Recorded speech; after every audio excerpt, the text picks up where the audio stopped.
So I got really excited. I've been really excited about emotional freedom technique as the thing that set me free from making antibodies to my heart.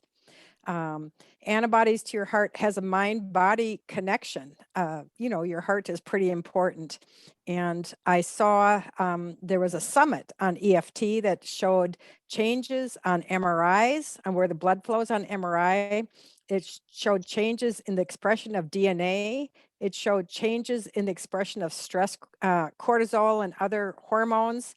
So the over 2,000 papers published on validation, and the Canadian government pays for you to go to a EFT person to resolve complex problems like pain, insomnia, depression, anxiety.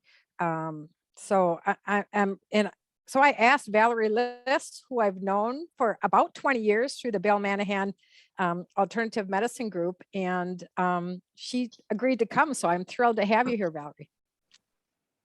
Hey, all right. So the whole concept of EFT, I've got a lot to share. And I like to make this very, very practical, meaning we're going to do tapping and hopefully make some shifts, make some changes, even within the next little bit less than an hour. And there are a number of different categories where I think it will be relevant to the group. And so it means that I need to talk fast and get a lot in, and that I hope to have you on the backside that you're going to say, wow, that you're going to have the value. You're going to know how to do EFT.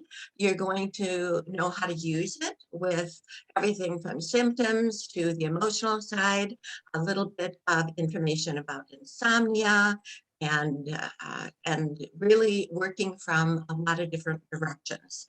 So I do have a format that I like to follow as far as the beginning, and that is to go through a real quick introduction of what is EFT tapping, and also what are the benefits, so that you have a broader view, not just what we're going to go through today, but also a broader view of all the possibilities. And what are the benefits?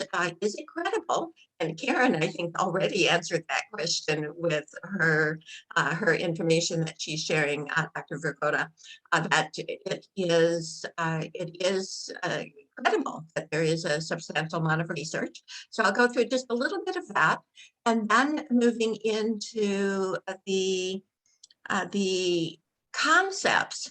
I have been in the world of EFT tapping for over 20 years. I was a trainer with Gary Craig, the founder, for about 8 years. I was a trainer with Dawson Church with EFT Universe. He was the one that conducted the study called the Gene Study, where he went through all of the physical changes that occurred as a result of the tapping, which was also mentioned. And so I was a trainer with them, and have really trained, all over the world. And I discovered some things, and that is there are certain ways of doing things that I finally believed were not serving us. And the way that we were training, or the way that I was training by the official method, was not necessarily getting the results as well as if we were to look at the entire process from a different direction. So eventually I created my own style called Simplified EFT tapping.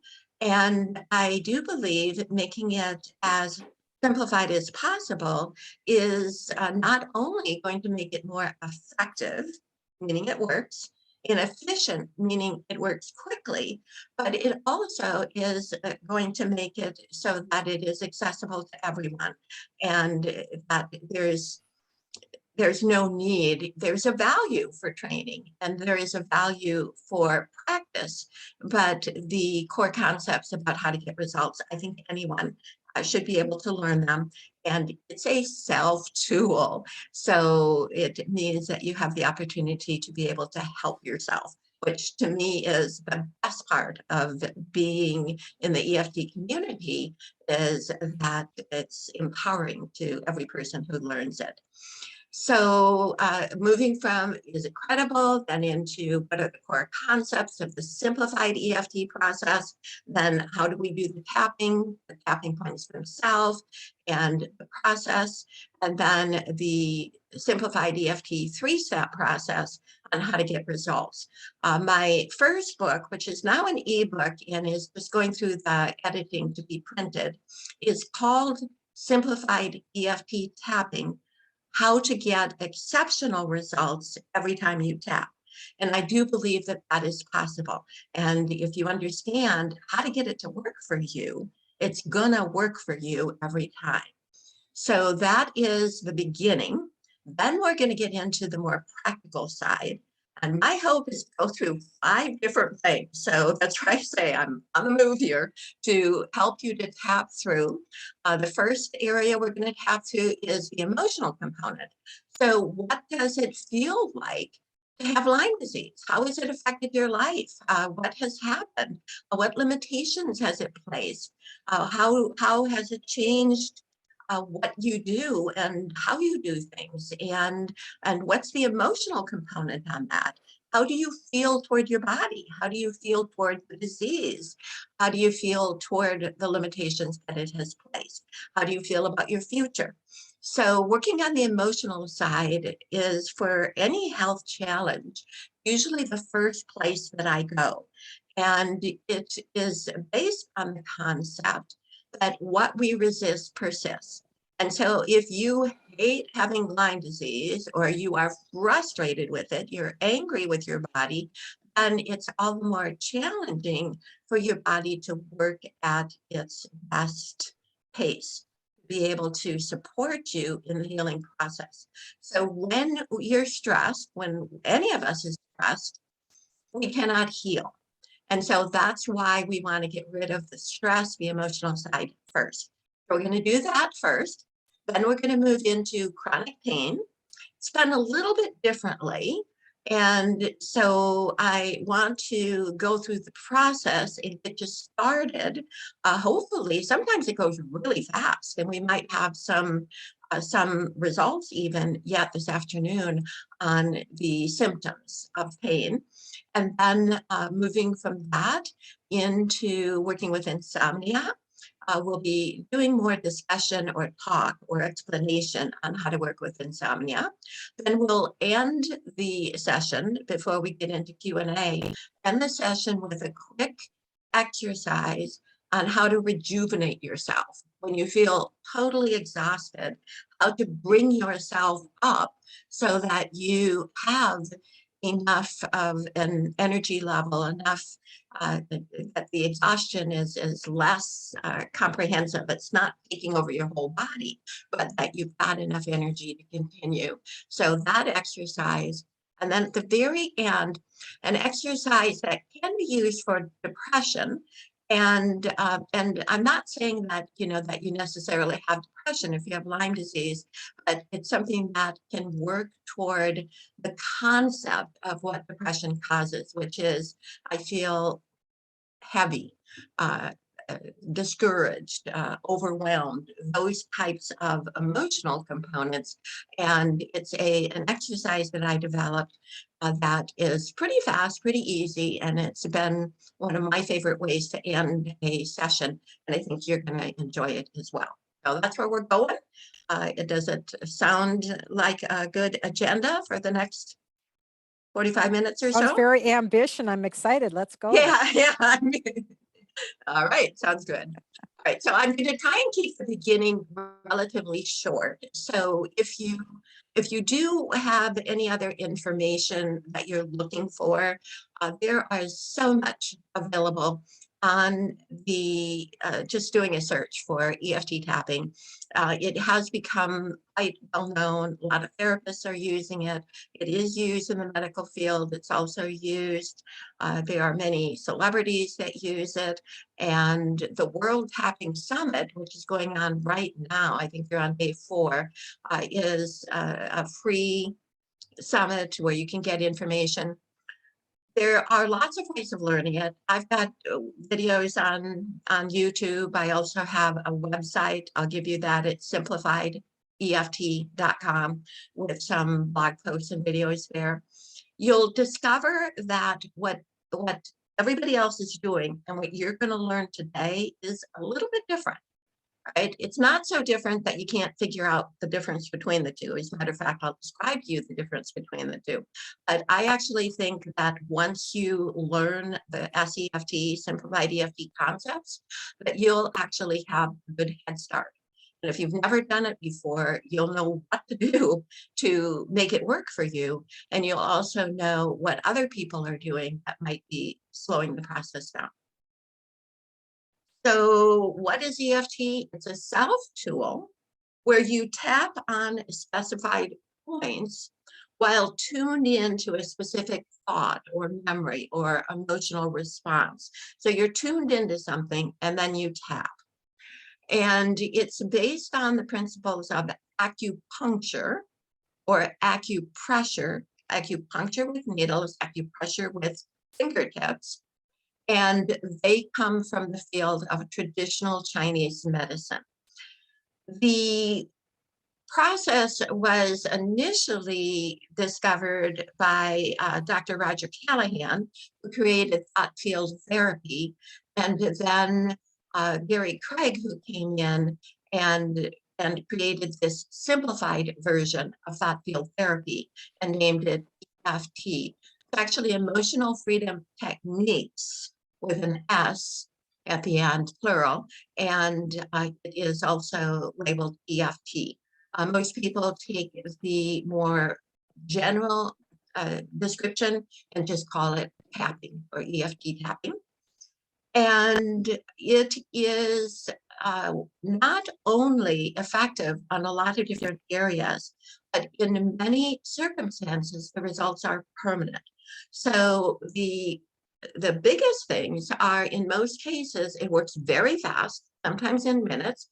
It works on many things, and I'm going to go through a list in just a minute. And in many cases, the results are permanent, and it's something that you can do on your own. And so lots of different pieces, as I mentioned before, to me, that the idea that if I show you, then you can not only do it yourself, but you can show other people. And the value that that brings to humankind, that to me is what, what I love so much about it, is that we can share it with others too. So that explains what is it, and then what are the benefits. So EFT initially was primarily used for emotional issues. For example, if someone has a fear of spiders, thinking about a spider creates a fight or flight mechanism. Heart rate goes, breathing goes up, panic sets in. And if they tap while experiencing those fight or flight symptoms and thinking about a spider, not only does it calm them down, sometimes within seconds, definitely within minutes, in that case, not only do they calm down, but it's usually permanent, which means the person knows they used to be afraid of spiders, but in the future, they can be around spiders and not react to them anymore. And so there are certain areas that we'll go through where it does have that tendency toward permanence. Unfortunately, when it comes to symptoms and some of the more physical things, it's not always permanent. You can't get rid of, and you can work from different angles and get rid of insomnia permanently. But in most cases, you look at insomnia as, it's a daily, nightly type experience, and you wouldn't want it that every time you close your eyes, you immediately go to sleep. I mean, that wouldn't work for you either. And so that means that some of the things that we tap on do need to be repeated on a regular basis. You can resolve the issue so it's not quite as bad, or you're not as concerned about your insomnia, or it's very rare and you only get it once every 3 or 4 months. That can be the benefit, but you can't necessarily say it's permanent. Is it credible? Oh, wait, I haven't gone through the whole list yet. So the first one is having to do with emotions, the emotional side. Another thing that it works for, and it's pretty interesting in this area, it works for cravings. And it's usually permanent with cravings. So it can be very helpful when working in the field of addictions and addictive patterns, because if it's something that is a drug or alcohol or cigarettes, that it can very quickly eliminate that craving. And it is usually permanent. In some cases can be recreated, but at least for the moment of tapping, it is relatively permanent.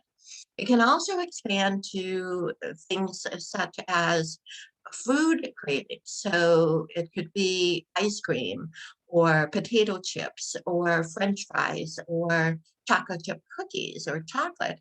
And it can be very effective and long lasting or permanent for those issues too.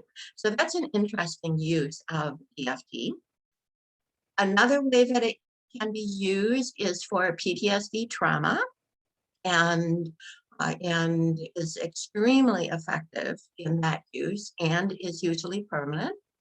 It also is effective for eliminating allergies, sensitivities, and other overreactions from the body, the immune system, or any type of a stress response that's unhealthy in the body.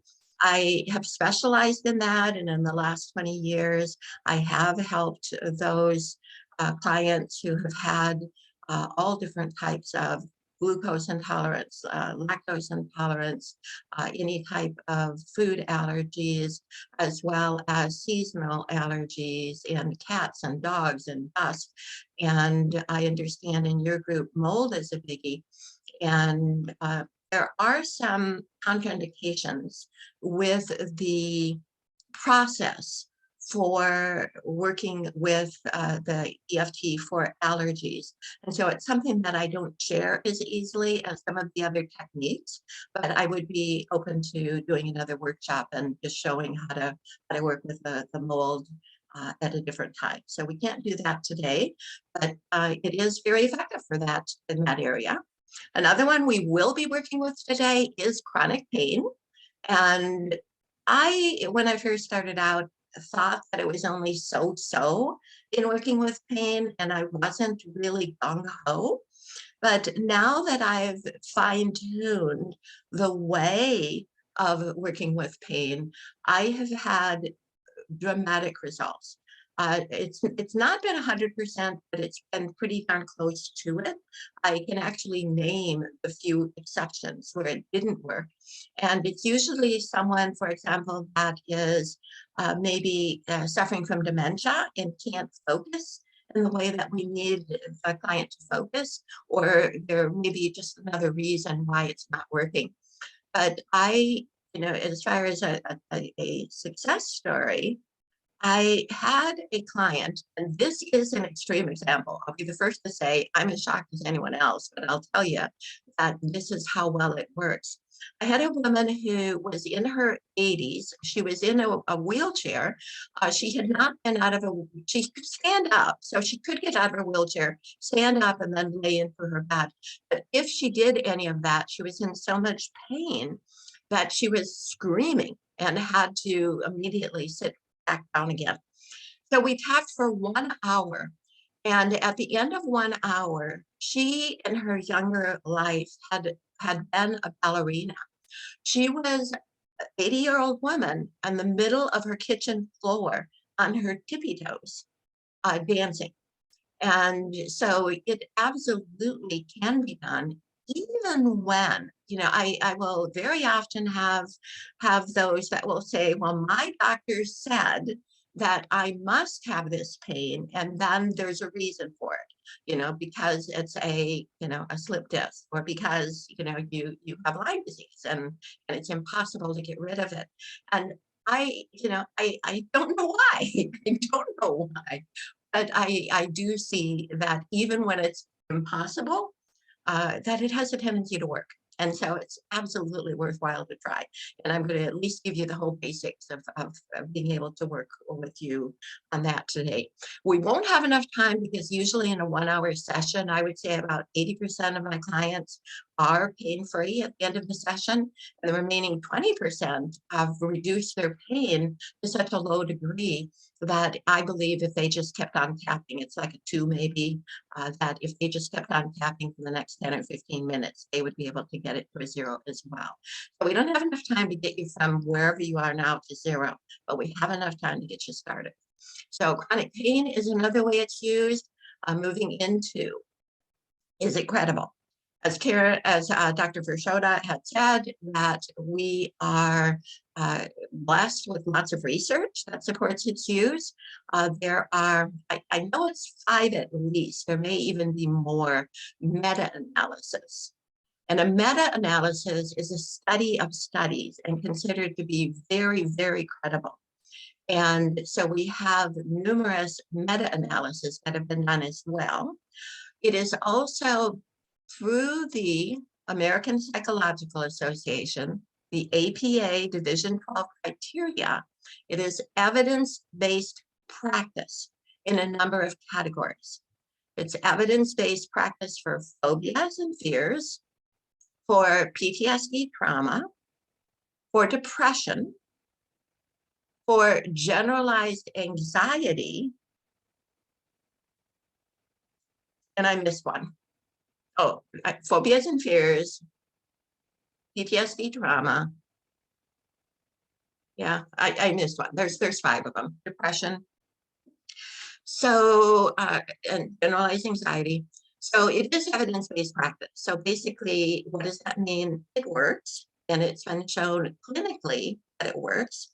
And I think the biggest thing of all is, especially from the World Tapping Summits, Gary Craig, the word of mouth, just the idea that you've got something that works well. And so people do share it, that it has resulted in millions and millions of people worldwide, literally, who have tried it and have brought it into their life, bringing it into perhaps even their daily practice because they know it works.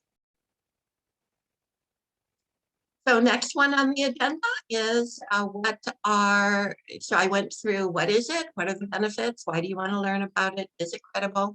The next one is some general concepts, and this is all based on my style of tapping called Simplified Eft tapping. And these are my kind of rules that I go by. These you are not going to find on a tapping video, and unless it's one of mine. And it is also, I believe, the secret. Right? So I'm sharing all the secrets with you. And it also means that you will be able to jump in right away and to get the results that you're looking for. And I believe the reasons why is that many people are afraid of the power of EFT, and they are afraid that the wrong person is going to try to use it and use it incorrectly. And my experience has been, I don't think it could ever do harm. And especially with the Simplified Eft process, it does require a little bit use of discretion, that what I'm going to describe to you, but I don't think no matter what, it could ever create any harm. What are you doing? You're tapping, right, on yourself, and you're thinking. I mean, it just isn't really anything that is going to be in any way. It is very safe, very good, and I believe it can only create good. I have ultimate faith that I've worked with so many people over the years, and I just, even in hearing back from my students, I have my own certification program, and I've got about a dozen trainers that are training for me. I've never heard back of anybody that has anything to say other than, wow, wow, wow, it works, and it works well. So the concepts are, number one, and this is why I have no fear with it, that I totally believe in it, is I believe it's divinely guided. I believe that whether it's your own inner wisdom or whether it's a higher power, I don't know where it's coming from, but I believe that the body knows how to heal. And once you start tapping, it will pave the way. And that the way I was teaching, when I was teaching the standard process, I, as a trainer or a practitioner, I took the floor. I took control. I told my client what to say, what to do. And I believe that that's a mistake. It's an error. Because if the recognition is there that the healing is going to take place and that we need to listen to the body's wisdom, then we both client and practitioner, are followers. And we're following the guidelines that are coming to us. And they can come to us in a variety of ways. It comes off in layers. So it means that a person may be working on their anger toward dad, for example. And then the body's inner wisdom says, I'm not angry anymore, but boy, am I frustrated. So recognizing, oh, okay, well, that's the next thing to work on. I'm frustrated toward my dad. And then tap on that. And then suddenly there's tears and a great deal of sadness. So it means the natural layer to come out next is to focus on the sadness of the relationship with dad. And then suddenly out of the blue comes, I'm not mad at dad anymore, but boy, am I mad at mom. All right. So the inner wisdom has brought you to that point. And then again, out of the blue, or it seems to be out of the blue, comes this memory. And this memory has this deep wisdom within it. So once you recognize that is how the technique works, and instead of the practitioner trying to lead the way and being the boss, the leader, and showing the client everything that they need to do. Instead, it's a partnership, a collaboration, where the both of you are looking for clues from the body's wisdom.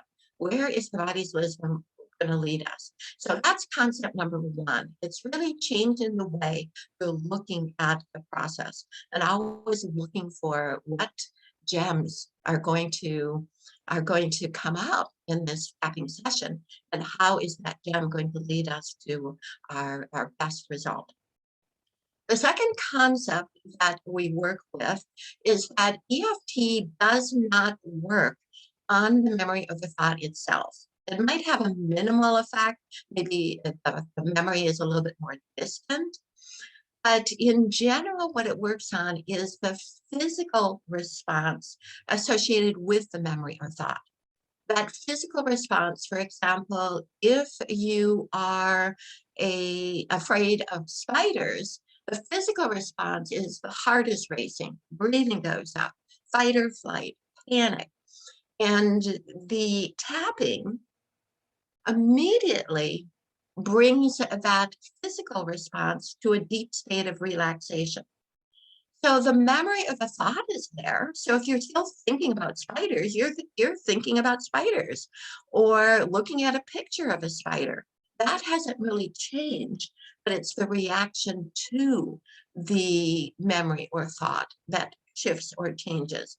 And that's very important, because when working with EFT, we try to put a gauge or a measurement on so that we can see if we're moving in the right direction. And so we immediately will say, where do you feel it in your body? How do you know that you're angry? How do you know you're afraid? Is it in your chest? Is it in your abdomen? And there are a huge amount of the population that when we say, how do you know you're angry? They will say, well, I don't know. It's not in my body. It's a thought. I will also have some hints and tips for you to find it, right? Because the first step is to find it. You have to identify that physical response before you can have anything to measure whether or not the tapping worked. So that's concept 2. Concept 3, I told you I would give you the secret.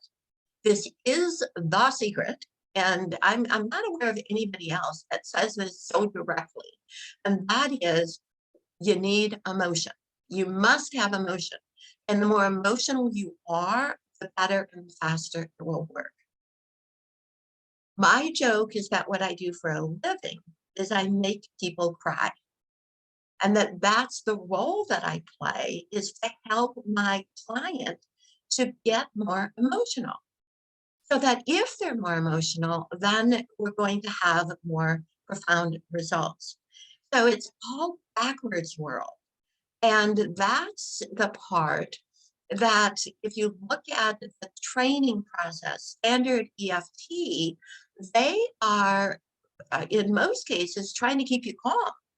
And my job, I believe, and to really get you phenomenal results, I didn't mention it, but my second book is called You Too Can Create Everyday Miracles. I believe that that's where we're going with this, is that you can create an everyday miracle, because I see it. My, trainers, people that are on my certification program, we see it. It's every day. And everybody else calls it a miracle. Someone who's been in a wheelchair for 20 years is on tiptoes in her kitchen dancing. I mean, that's a miracle, isn't it? And yet it becomes an everyday experience when you know how to use this technique in the way that I'm going to show you. So absolutely essential to that, you need emotion. There are a couple of exceptions when we get into chronic pain. We're going to come in from a different direction, but usually it's we want emotion. Another concept that's really important is we like to start with the biggest thing first, the global. And as a trainer for Gary Craig and EFT Universe, the standard programs, they want us to always go to childhood, preferably, look for a specific event, and then do a specific process called tell the story and go through this event beginning to end. I believe, does that work? Yeah, it works, but it's slowing us down. And we can tap away a very global view. I'm angry at my dad. And in 2 minutes, bring that to the point where it's just not as big. It's not as overwhelming. It's not a daily obsession, that it is more of a reasonable, that, yeah, if I think about certain events in my life, I'm still angry at my dad, but it doesn't become a day-to-day overwhelming part of who I am and how I live. So I believe always go to the global first. The bigger the issue, first thing I do with my clients is, right now, this very second, what's the biggest thing you got on your plate? And let's tap on that. So that is another concept. And Valerie, I'm just going to let you know we're at 3:45. We are, and I kept saying, look down, look down. All right, so I'm going to spend then the last 15 minutes, and this is kind of the description, but I'm going to spend the last 15 minutes, we'll be tapping all the way through. All right, so in order to do the tapping, we need to, thank you for jumping in there, because I did want to kind of look down. I didn't have the timer in my face here. All right, so let's go ahead and we're going to do the tapping real quickly. So here are the points. So top of the head, and go ahead and tap along with me. I know I can't see you, but these are the tapping points. Top of the head, inside the eyebrow, outside the eyebrow, under the eye, nose, chin, and chin is on this cracker line, collarbone, and under the arm. That's considered a full round. So we'll do it a couple of times again. So this is what you're going to do. And if we're working on chronic pain, you're working on allergies and sensitivities, your stress responses, you're working on your emotional side, no matter what it is, you're always tapping the same 8 points. You'll notice that standard EFT starts out with something that they tap on what's called side of the hand, karate chop line, and they'll say something like, even though I have this problem, I deeply and completely accept myself. Even though I have this problem, I deeply and completely accept myself. Even though I have this problem, I deeply and completely accept myself. I don't do that. I haven't done it in over a decade. I spoke to Gary Craig, and he mentioned that he stopped doing it about the same time I did. And so the reason why is because it's not necessary.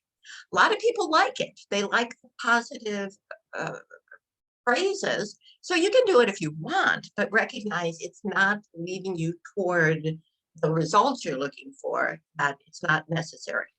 So the tapping points, the other thing you notice with standard EFT is they say something at every point.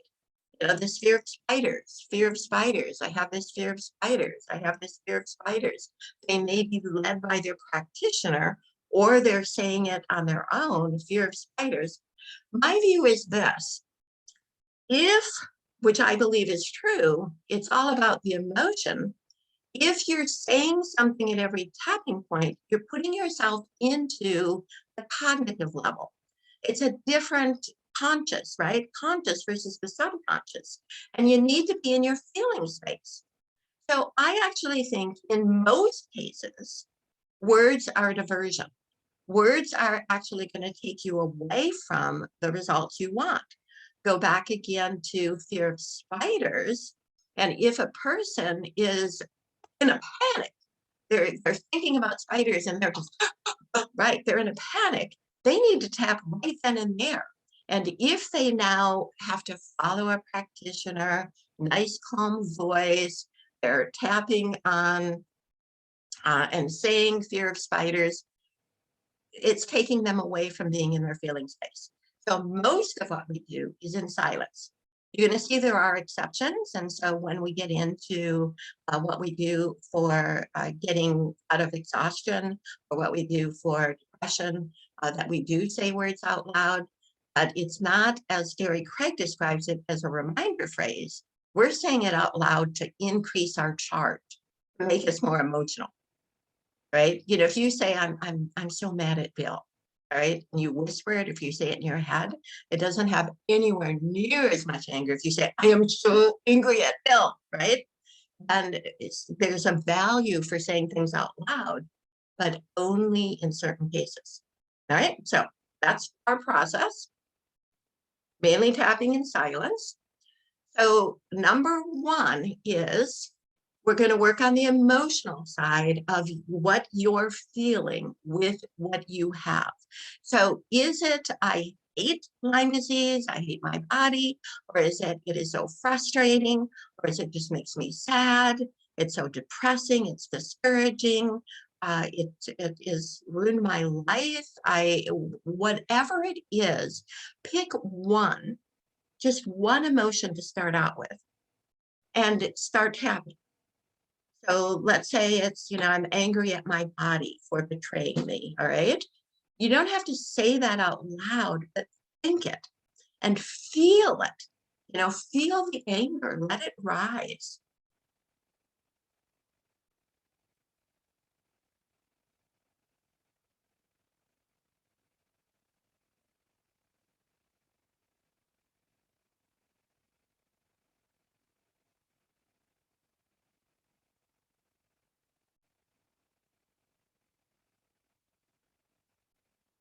It often only takes 2 or 3 rounds, and you notice a difference, either less anger, or it could be a shift, and it moved from anger into sadness. If you notice a shift, then move into a new emotion and continue tapping. Our goal is to go through all of the emotions of how we feel about having this disease.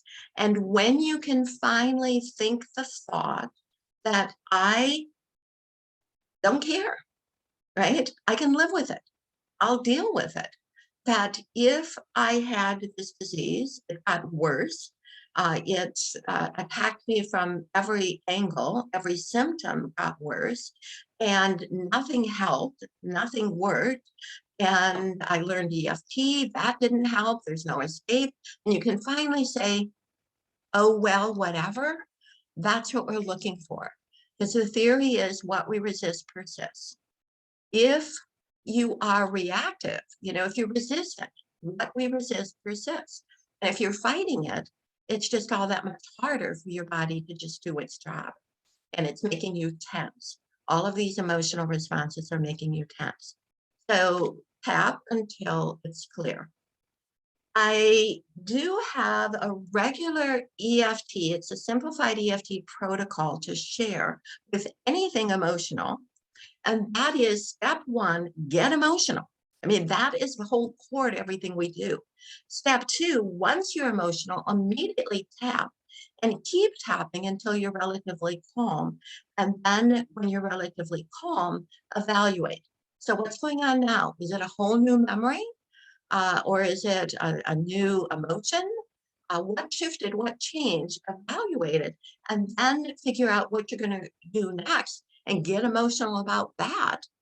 Tap, evaluate, refocus, get emotional again, evaluate, refocus, get emotional, evaluate, or tap, evaluate, refocus. And you're going to do that for, as long as it takes to clear it. I mean, really, what could be more efficient than that? You're totally focused on getting whatever the result is that you want. And you're following the body's wisdom that's going to lead you into it. All right, so that is the emotional side. And of course, a lot of what we're doing here is kind of getting you started with much more to do on your own. But whenever working on a chronic condition or a health challenge, I always start with the emotional side first.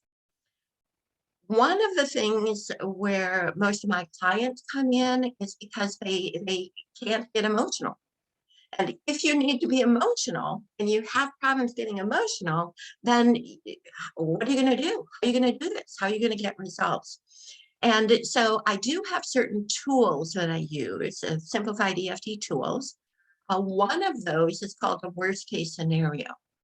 So basically, you just notice that I said, what if the disease doesn't go away? It gets worse. The EFT doesn't work.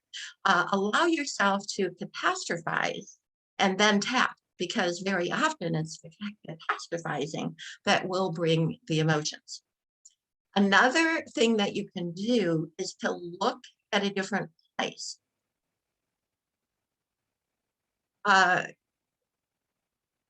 Is to look at a different place. And the different place is the number one area where people who think they're not feeling it in their body, they actually are, but they're feeling it right here in the forehead or someplace else, temples. It's in the head, and it's usually described as pressure. So that whenever you're thinking about something stressful, you got this pressure in that area. Then if that's the case, now you know where you feel the emotion, and it allows you to move forward. And so that's a little hint for those of you that have a little bit more of a challenge going forward. Someone asked about faster EFT. I'll catch the question and answers at the very end, right? But I just did see that one come up. All right, so then that was that. Chronic pain. Chronic pain's done a little bit differently. I usually start out with doing the emotional side first. So I would absolutely recommend doing the exercise we just talked about, which is to get yourself into how do you feel about your body? How do you feel about lines? How do you feel about the disease and what it's doing to your life? Then part two, this is a process called chasing the pain. And what it involves is to describe. So let's say you feel that there is this, achy feeling throughout your entire body, and that you describe it as, Jane, would you mind telling me what would be your best description of a symptom of Lyme? Just how would you describe it? Well, I know it's different for everyone. For me, the biggest worry is cognitive impairment. Okay. But you All right, wanted a it doesn't physical do symptom? anything to your body. I'm going to do cognitive impairment with the rejuvenating you exhaustion. Okay, So it doesn't do so anything to your body. another Achy. one for me is waking up with pain literally all over. Okay, pain all over. What is that? Now, this is how we do the chasing the pain. Describe the pain. It's all over, so now we know where, but what does it feel like? Stabs, squeezing, pulling? Feels like squeezing, tension, not sharp, but dull. Okay, whatever. dull, squeezing tension all over my body, right? So that's how you start. And you tap on this dull, squeezing tension all over my body. So that's yours because that's specific to you. So you're describing it, both what it feels like and where. Dull, squeezing tension all over my body. Dull, squeezing tension all over my body. You don't have to say it out loud, but that's what you're thinking and you're feeling it. It's in the moment. You're feeling it in that moment. And then what happens? This is the mysterious part. Who knows why, but it will shift and it will change. Something will happen. It will either just, I don't have it all over anymore. It's just in my shoulders, or it will no longer have that squeezing sensation. It's just like a dull ache, right? Something will change. So let's say now it changed to a dull ache. So I have this dull ache all over my body, right? This dull ache all over my body. And you do that for a couple of rounds and then reevaluate. So what happened now? So something different and so far, it always seems to work. It can be time consuming, but it always seems to work. And what happened now? Well, it's still a dull ache, but it's a little bit less. All right, now you're focused. Still a dull ache, but it's a little bit less. And you keep on going until it's gone.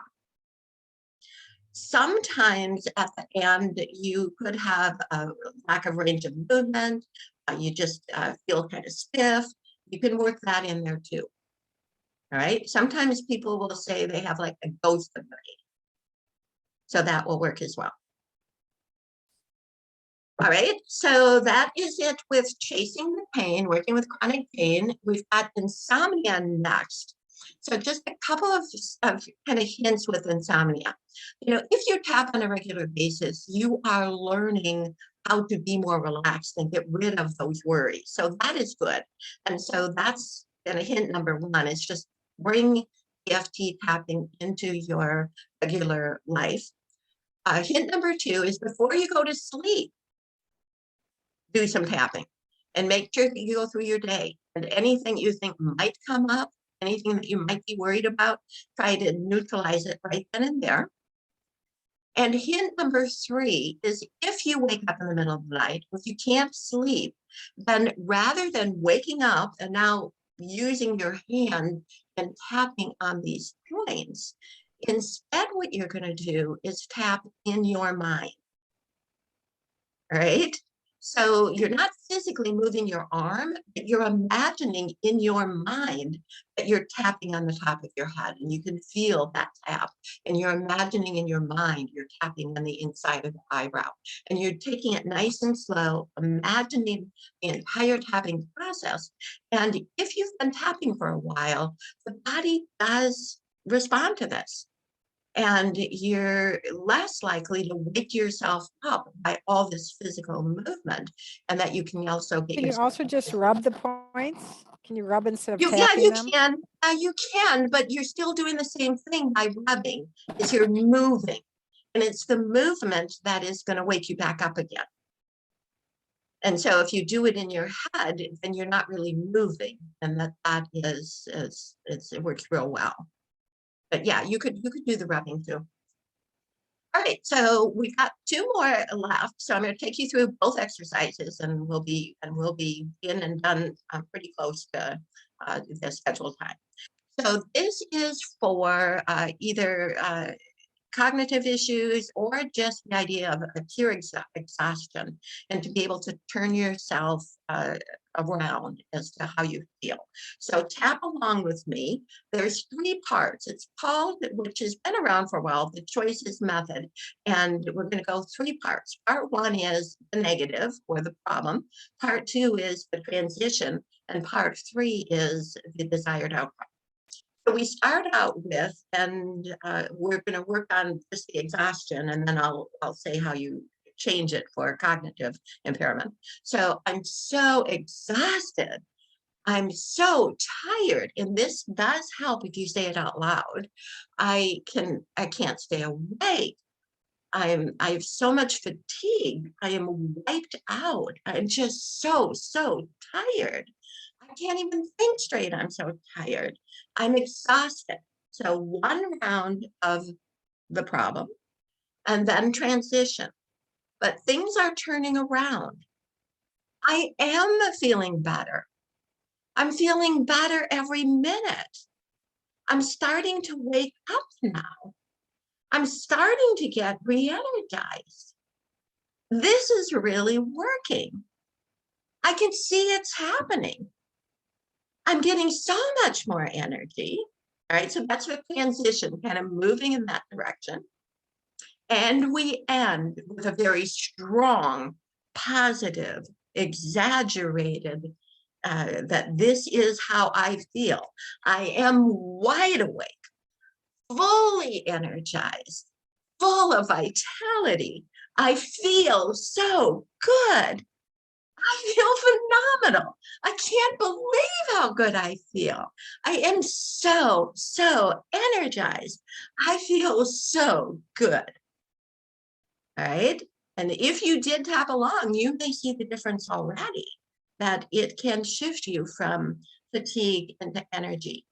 Cognitive impairment, you would do the same type of thing. I can't think straight. Something's wrong. My mind, I can't focus. I got fuzzy brain. I got all these, I just can't think. Right. And then moving into, I am starting to feel that it's clearing. It is getting a little bit better. And then I am focused. I am right on. My brain is totally focused. I feel so good, right? I'm clear thinking. And 1 more left, so tap along with this. This sounds kind of crazy, but I look at, in the broad sense of the word allergy, right? An allergy is just something that our body reacts to. And, no, it's not a real allergy, but it's just something that our body reacts to in an unhealthy, abnormal way. I look at depression as an allergy to happiness, and that the subconscious is afraid to let you be happy because it thinks that if you're happy, that something bad will happen and that someone's going to take it away and you won't have control of your life. So this will help clear an unhealthy response, a subconscious response to happiness. And so this is something I've had individuals who have been diagnosed with depression, helpful for them, kind of an opening or a window. But for anyone that's just feeling down, discouraged, it can shift it just like, all right, so here we go. I am so happy. I am so happy. I am so happy. I'm the happiest person in the world. I am always happy. I am so happy. I am so happy. I am so happy. I am always happy. I wake up happy. Go to sleep happy. I'm happy all day long. I may have Lyme disease, but I am happy. I'm a happy person. I am so happy. And the idea is that we're not tapping anything in, we're removing the resistance to the thought of happiness and telling the subconscious to go hush, hush, and allow that state of happiness to occur. All done. Well, thank you. We've got a few questions that have come in. When you're doing EFT, is it best to use your dominant hand or your opposite hand? You know, most people use their dominant hand, but it doesn't matter. You'll also notice that I typically don't, a lot of times you'll see people go like this. I actually think that that slows people down. I have clients that do this. I let them go for a little bit and I notice they're very, very slow processors. And then I say, hey, just go one side. And it does seem to speed things up. So usually people use their dominant hand. You don't have to. And if you want to switch hands, that's fine. If you want to switch sides, I would recommend staying on one side for maybe 10, 12 rounds and then switch to the other side. Terrific. Thank you. Mhm. This question, this person must have looked at your website. If we take the online class on your website for $99, is that something, excuse me, we can download and do later? Yes, I don't know that it's, yeah, I think it's downloadable. You know, it's been a while since I created it. It's in Teachable, but you definitely can do it later. You know, just Okay. go back to the Teachable website and yeah, I'm not sure if it's downloadable, but Okay. definitely you can do it later.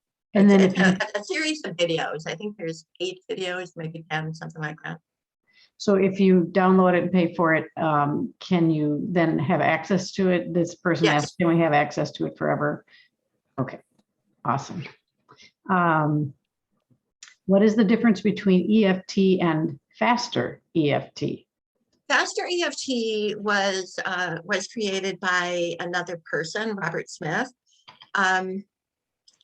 He claims that it's not EFT, but he has had a lot of pushback from the EFT community. And I can't go into any details, but there have been some ethical concerns. Okay, thank you. Does it work? Yeah, I believe that he may use some of the same concepts. I don't know for sure, but you know, I've seen some videos of his, and he may have some of the same beliefs as what I do too. You know, he may focus on emotion too, but there's still there are definitely some ethical concepts concerns. Okay. With the depression and sadness, you don't start with the painful emotion and focus on the positive instead only? Okay, the reason why is because people who have depression, we could work on the sadness, but that for them is a normal state. All right. You know, if they say, I'm so sad, they say, well, yeah, but they doesn't bring them to tears. All right. Because it's just a statement of fact. Yeah, I am sad. And so it doesn't create a charge, it doesn't create an emotional response. But because they're typically in a state of sadness, saying the words, I am so happy, that creates an emotional response that's way bigger than I feel sad. Because they're immediately going to say, I'm angry because I'm not happy. I'm frustrated because I'm not happy. I'm sad because I'm not happy. So why would I say I'm happy? That's a lie. I'm not happy.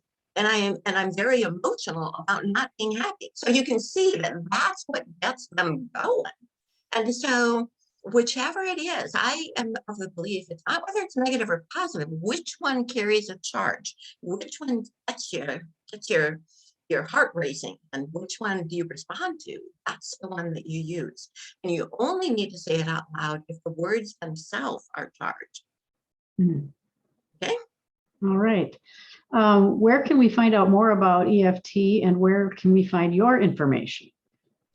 So standard EFT, Gary Craig has a website. I'm not even sure what his is anymore. You know, you can just look up Gary Craig EFT. He's the founder. He has his own style called official EFT, but he's actually moved on and he doesn't do a lot of EFT anymore. He has something that is more esoterical and bringing in your it's something, you know, I learned about it from the Silva method, which is another technique, but basically bringing in your, remember what he calls it, a guide from the external world that helps support you. So he's into other things, but definitely you can look up Gary Craig, the founder. The other one that's the #1 website in the world of EFT, standard EFT, is EFT Universe. That's where I trained for over a decade. I was a trainer. Nick Ortner is also very big in this world, and he's doing the World Tapping Summit.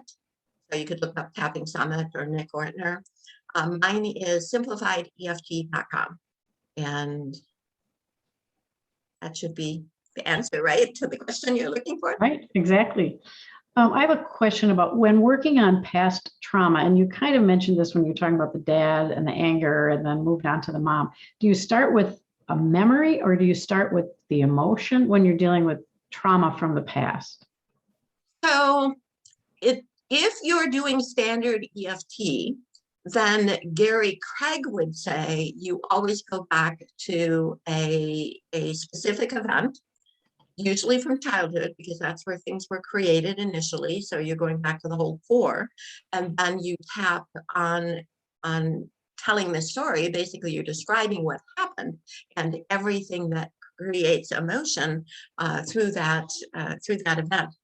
I don't believe in that, because I believe, I still do that if somebody has a more a trauma of something that has a lot of different pieces, something that's like really, really more of a high level trauma, I would still do that. But I believe that if it comes to childhood events, especially, that we're better off just being global. So the answer is standard EFT, you go back to the event, childhood, a memory, a specific memory. Simplified EFT, we just go with the global. And the global is the problem.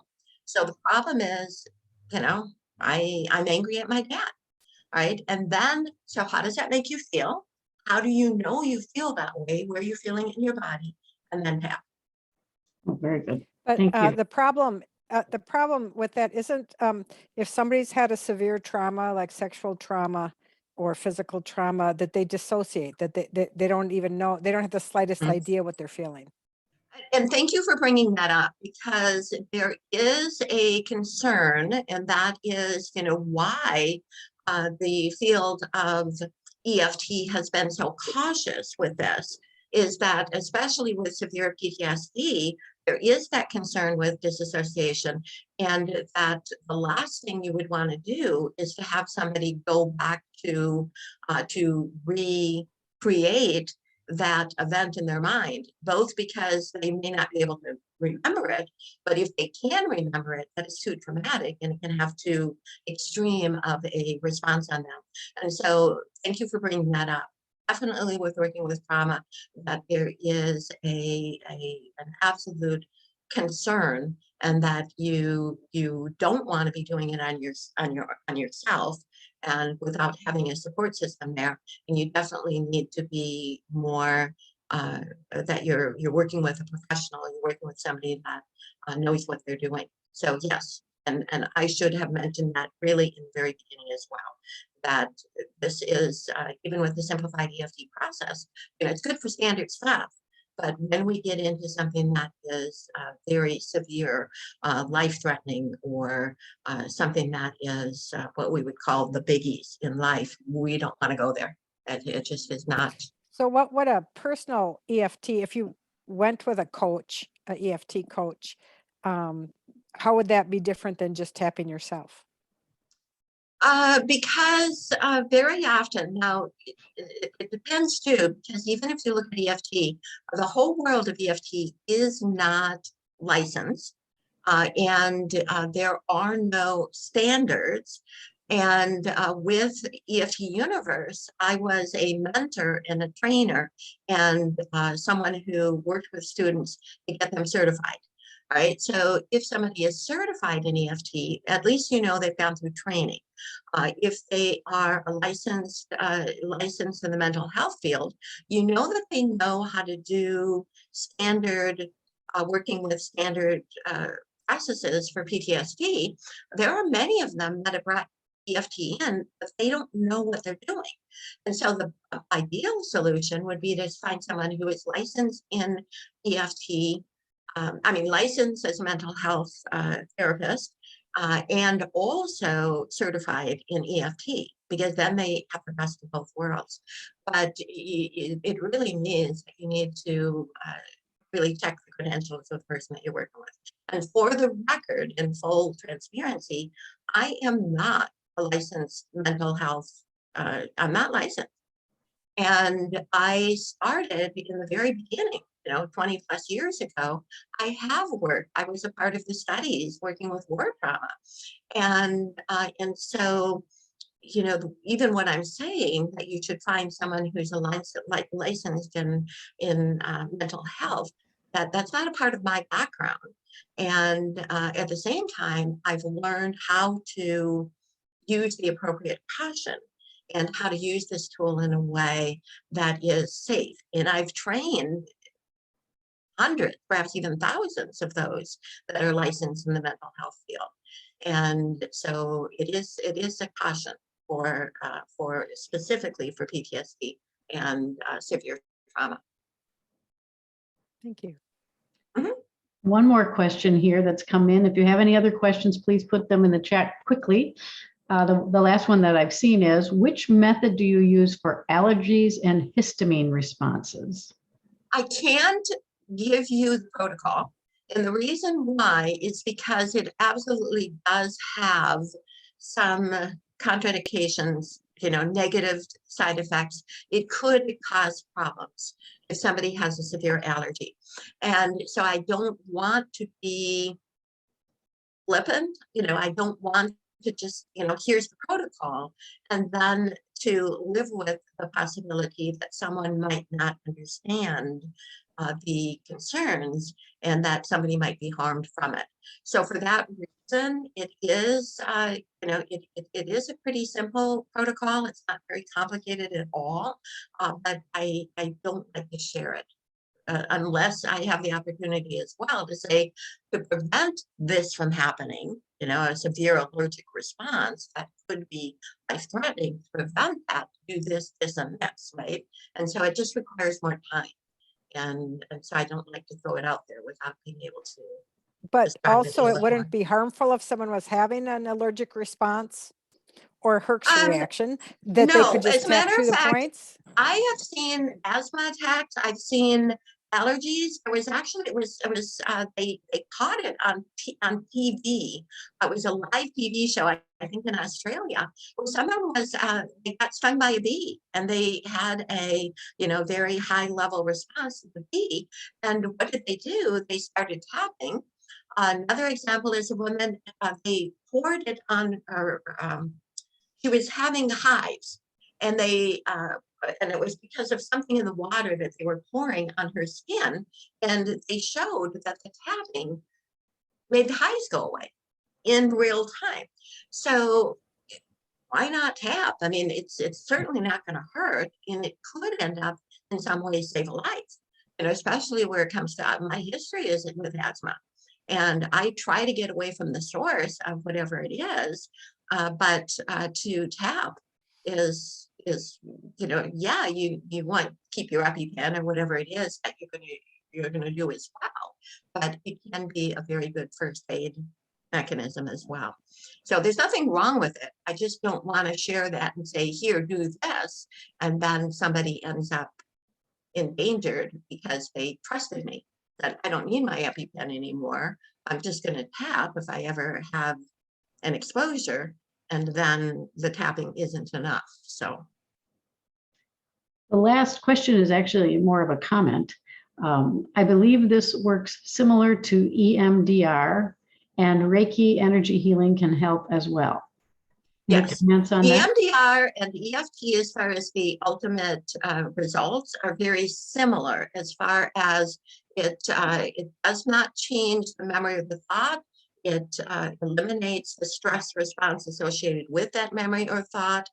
Some of the differences, EMDR is typically done only by license, those that are licensed. They have to be licensed to get trained. And it's more done in an office environment. It takes a little bit longer. There's more steps, whereas EFT is a self-tool. And what I do for a living is I show people how to use a self-tool. Right. So I'm not really a medical practitioner. I work in showing a person how to use a self-tool so that they can get the results. But everything that a person is doing when they're working with me is they're tapping, and I'm just showing them how to get those results they want. Great. yeah, You did and, have, and Reiki too, Reiki is totally different, I think, as far as the results, because Reiki, I don't think in most cases it's going to be permanent, but it can be. And it's usually not as fast. And Reiki needs to be done by a Reiki practitioner, whereas this is done by yourself. very good. Although Reiki is very heart-centered and a very amazing technique as well. I'm a Reiki master too. Oh, terrific. Okay. And then one last question that's come in. Does the $99 course that you offer include this way to address allergies? And that same person asks, can someone make an appointment with you to work on reducing an allergy? And this is specifically asking about an allergy to cats. So I can't remember. It's been a while since I created that course. It does have all the simplified EFT concepts. It does take you through a lot of different kinds of issues, like what we did today in more detail. But I don't remember if allergies are in there or not. I kind of think probably not. And it's for the same reason that has always held me back with sharing that as openly as some of the other activities. Is just I just don't want to imagine the possibility of someone misapplying it and someone having harm as a result. And so I kind of think not. But if a person, The second half of the question, Valerie, was, can someone make an appointment with you to yes, resolve you a can cat make an allergy? appointment with me. I think you can do it on my website, simplifiedeft.com. If not, if you want to just send an email, Valerie at simplifiedeft.com, Valerie. And can you And tell us what an appointment might be like? Is it 15 minutes, an hour, what the They're- charges might be? Yep, they're 1 hour long, and we are very efficient. I really believe that we have that first part where we need to kind of explain how to do what we're doing. But from that moment on, everything we're doing is really focused on getting the results you want. So I find out what you're looking for. And there are some really phenomenal things as far as working with, anxiety. Sometimes in a single session, we can clear a lifelong, anxiety. Sometimes it'll take 2 or 3 just to work on anxiety. But I have one session is $160. 3 of them are $395. Most of my clients get whatever it is that they want within 3 sessions. Occasionally, I'll have someone that says, I just like working with you, or I am a real mess and I just want to keep going. I'm really liking the results, and they might take 6 sessions, but this is not a long-term process. My goal is really to correct whatever it is that you're considering to be a problem. This is also really good in the whole area of limiting beliefs, how you feel about yourself. I'm not good enough, or I'm incapable, or I'm a failure, or whatever it may be. That it is very effective with the simplified EFT style on clearing limiting beliefs too. So one is 160, 3 are 395, and you don't have to make your decision until the end of the first session. It's done via Zoom. And I do have a calendar online. It's, I think, Valerie Lis .youcanbook.me. I think you can find that I on my went to website. simplified EFT and I could get in your calendar there. So Okay. there's a link right there. Okay. Right. Good. Beautiful. Well, I don't see any more questions. Someone wrote to thank you very much. I said, the info has been great and will help a lot, and God bless. So. Oh, I so much appreciate you being here, Valerie. That was really great. And thank you for your time. It's and a I real do gift hope, to us. Obviously we didn't spend as much time as I had wanted as far as going through the, the chronic pain exercise, the emotional exercise. So I do hope that you, anyone here, that you do take it and move forward. I mean, realize it does work. It absolutely, really, truly does work. And the only way that you can do it is to tap. And so don't just take the cognitive side of, oh yeah, interesting presentation, but not follow through with the actual doing. Because in order for it to affect your life and, you know, to really get the benefits that you want, you have to tap. So go for it. And you your website has the directions on how to do it and where the points are. If people can't remember, you've got this little downloadable card that people can print and get the how-tos. Actually, do we have a way of putting it on here? The handout? It's on our Facebook. It's on the Minnesota Lyme Oh. Association Facebook page. Okay, got it. Good. So thank you for reminding on that. So yeah, if you want just a little short handout, then yeah, it's on the Facebook page. All Well, right. thank you thanks for again. joining You us. guys have a really good rest of the meeting. And they're still coming in questions, so I don't know if you want me to answer those or leave. Oh, it's up to you and Dr. One Vercola. more question, Valerie. Okay. Can it help with hoarding? Somebody posted, can it help with Yeah, hoarding? actually it can. And I would use a worst case scenario. And the one worst case scenario is that you start throwing things away and that you have nothing, right? I mean, just keep throwing things away and now you need things. So it's like, how does it feel when you are doing the exact opposite? Very often I see that hoarding can be done because it's a safe place.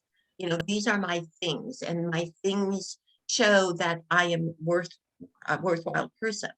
And if my things are gone, there's nothing to show that I have any value here on the earth. And so the best way to do it is just imagine everything's gone. You know, it's just you naked, right? And nothing to your name. And that feels uncomfortable. There's your worst case scenario and tap on that. So there are other ways of working with it, but that's just a real quick tip for now. Thank you. All right. Good. All right. That was great. And thanks for Thank you. joining us. Thank you so much. You're welcome. Bye-bye.